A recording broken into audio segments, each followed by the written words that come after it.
Welcome back to the Garden Friends. Today we're going to talk about something that's really important to have in your family garden, and that's often overlooked, and that is dried beans. And specifically behind us are pinto beans. Now, beans are incredibly easy to grow, and they do something fantastic for your soil. Any legume does, and that's fix nitrogen back into the soil. So they're helping to repair your soil while providing you food security, and that's what I want to talk about next. Any one of us who lives this type of lifestyle, this homesteading lifestyle, or as a home gardener trying to provide food for their family, you need crops in your garden that are going to provide some sort of food security. Dried beans are probably the number one. Now, like I said, beans are easy to grow. They mature very fast, usually within 90 to 100 days, maybe a little bit more depending on variety. And these dry beans can take a little bit longer to dry out. However, they will keep for a long period of time to either replant or eat. And beans provide a high return on investment, let's say. If you plant one bean, you're going to get a bean plant that's producing for you probably maybe in excess of 100 beans if you plant a pole type of bean. In the case of these pinto beans, I've probably got, say, 20 pods on each one of these plants, holding between maybe 2 to 10 beans in each pod. That's a pretty great return on investment. So there are different stages of ripening for your dry beans. As you can see in front of me, I've got this patch right here that is almost totally dry. Some are, some aren't. But then totally surrounding it, I've got green beans. So for pinto beans, you don't want to eat them green. You can't really eat them green. They're a great dried bean. Now, what we want to do is we want to go through this patch and only pick off those beans that are completely dried, and I'll show you what that looks like. So here's a bean that is completely dried out. You can hear that. The beans are rattling around inside and it sounds somewhat hollow. There isn't much moisture left in this pod at all. These will just break open really easily to reveal the beans, and they'll literally fall right out of the husk. So sometimes on the same plant, you're going to have beans that are completely dry, and then down further on the plant, you're going to have beans that are still green. If you find that's the situation in your bean patch, then you can do one of two things. If you live in a dry area, then you can just let them all go completely dry. Now, sometimes there's a little bit of mold that'll form on the outside of a pea pod, but if it's really, really dry out, that's really not that much of a concern. Only if you pick them off too early and then try to dry them somewhere else.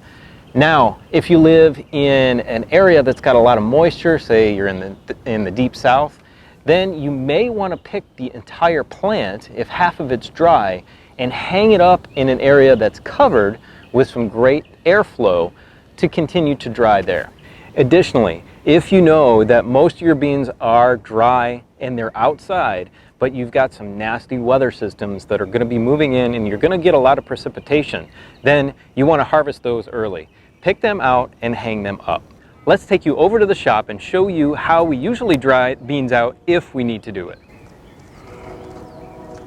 Here's just a quick example of what we would do. We just have some jute twine here strung between the roof rafters in our shop area, our outdoor shop area, where we get a nice cross breeze. We're just going to hang them up in here. This is where we usually do all of our other seed drying for seeds that we save in the garden. So this is a perfect area to do this.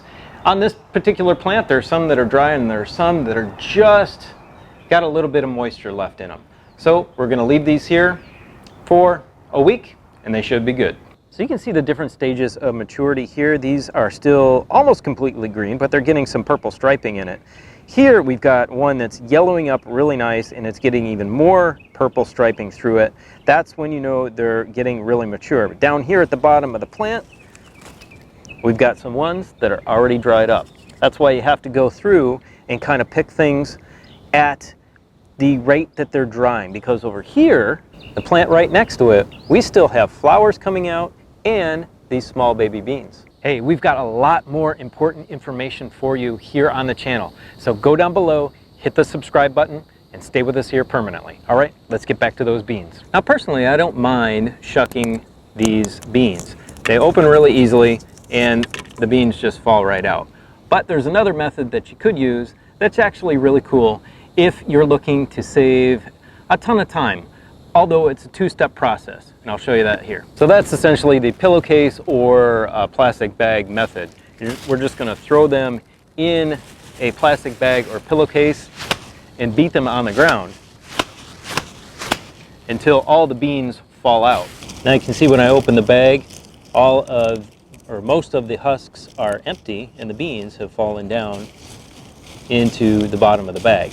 Now the other step in the pillowcase or plastic bag method is to winnow your beans. Now essentially you can grab all the husks, the shells off the top of your beans because they're heavier and they settle to the bottom. So you can just toss those right out. But you've still got a lot of extra little pieces that are in there. So winnowing is essentially putting them in a shallow container and blowing out all of the chaff and getting that all out of there, so you're just left with the beans themselves. When you're shucking, you don't really get a lot of chaff. You're just putting the beans into your container. So whichever way is easiest for you. We like to shuck them, but this plastic bag method, is it quicker? Yeah, to get the beans out initially, but then you have to winnow it. So for me, it's a trade-off. We'll do the shucking, you do what you want. So I'm going to be making a lot more videos like this for you. Why? That's because I'm concerned about food security for everyone. If you didn't see it, check out the video we did last week. I'm going to link it in the card up here. And that talks about how big your garden should be actually to feed a family of 4. Hey guys, I just want everybody to be more secure in their food supply for their family. I think it's really important in these difficult times that I think are honestly going to get more difficult. If you're a student of the Bible, you know what I'm talking about. They are going to get even more difficult. So even more important, start planting things that are going to be offering you great food security for your family. Expand your garden to as big as you can get it and plant things like dry beans. Now I want you to go check out this video right here, which shows you how to prune and trellis tomatoes for a bigger harvest. We love you. See you on the next video. Bye.